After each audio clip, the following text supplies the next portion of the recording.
அஇஅதிமுக செயற்குழு மற்றும் பொதுக்குழு கூட்டத்தில் முதலமைச்சர் செல்வி ஜெயலலிதா ஆற்றிய எழுச்சிமிகு உரையை தொடர்ந்து அஇஅதிமுகவின் வெற்றிக்காக அயராது களப்பணியாற்றுவதை சிறமேற்கொண்டு உறுதியுடன் செயல்படுவோம் என கழக தொண்டர்கள் உள்ளிட்ட பல்வேறு தரப்பினரும் புத்தாண்டு தினத்தில் சூளுரை ஏற்றுள்ளனர்.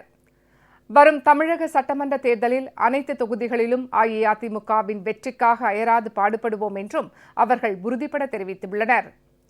தமிழகத்தில் தமது தலைமையிலான அஇஅதிமுக அரசு செயல்படுத்தி வரும் எண்ணற்ற நலத்திட்டங்களை மக்களிடம் எடுத்து கூறுவதுடன் கழக அரசுக்கு எதிராக எதிர்க்கட்சிகள் கட்டவிழ்த்துவிடும் பொய் பிரச்சாரத்தை முறியடித்து வரும் சட்டமன்ற தேர்தலில் அஇஅதிமுக மகத்தான வெற்றியை பெறும் வகையில் கழக தொண்டர்கள் விழிப்புடன் செயல்பட வேண்டும் என்று முதலமைச்சர் செல்வி ஜெயலலிதா சென்னையில் நடைபெற்ற கழக செயற்குழு பொதுக்குழு கூட்டத்தில் எழுச்சிமிகு உரையாற்றினார். அஇஅதிமுகவுக்கு என்றென்றும் வெற்றிதான், எப்போதும் பெருமைதான் என சூளுரைத்த முதலமைச்சர் செல்வி ஜெயலலிதா அஇஅதிமுக தொண்டர்கள் ஒவ்வொருவரும் பெருமையடைய வேண்டும் என்றும் தெரிவித்தார்.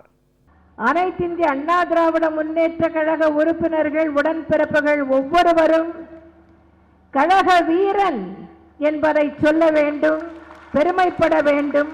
கழக வீராங்கனை என்று சொல்ல வேண்டும், பெருமைப்பட வேண்டும். இது சாதாரணமான இயக்கம் அல்ல. எத்தனையோ இயக்கங்கள் இருக்கலாம், எத்தனையோ கட்சிகள் இருக்கலாம். ஆனால் அனைத்து இந்திய அண்ணா திராவிட முன்னேற்ற கழகம் என்னும் மக்கள் இயக்கத்திற்கு ஒரு தனி வரலாறு உண்டு, ஒரு தனி பெருமை உண்டு. இந்த இயக்கத்தில் உறுப்பினராக இருப்பவர்கள் அனைவரும் தலை நிமிர்ந்து நடக்க வேண்டும், பெருமைப்பட்டுக் கொள்ள வேண்டும். நான் சொல்கிறேன் என்று சொல்கிறேன், எழுதி வைத்துக் கொள்ளுங்கள். இனிமேல் அனைத்து இந்திய அண்ணா திராவிட முன்னேற்ற கழகத்திற்கு வெற்றிதான், என்றுமே வெற்றிதான். இனி எந்த காலத்திலும் தோல்வி இல்லை, வெற்றிதான். இனி எந்த காலத்திலும் சிறுமை இல்லை, பெருமைதான். இதை நினைவில் வைத்துக் கொள்ளுங்கள்.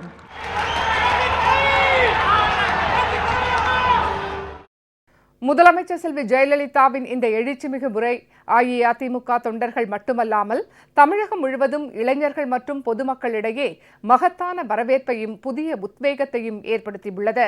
எதிர்கட்சிக்காரங்கெல்லாம் இந்த சென்னையோட வெள்ளத்துக்கு காரணம் செம்பரம்பாக்கம் தண்ணியை திறந்து விட்டதுக்கு தான் காரணம் அப்படின்னு எல்லாரும் ஒரு பொய் பிரச்சாரம் பண்ணிட்டு இருக்கிறாங்க. அம்மா அவர்களோட உரையை கேட்ட பிறகு அது உண்மையான நிலவரம் என்ன என்று தெரிஞ்சது. வெள்ளம் பாதித்த சுவடு கூட தெரியாமல் 2 நாளில் சரியாயிட்டாங்க.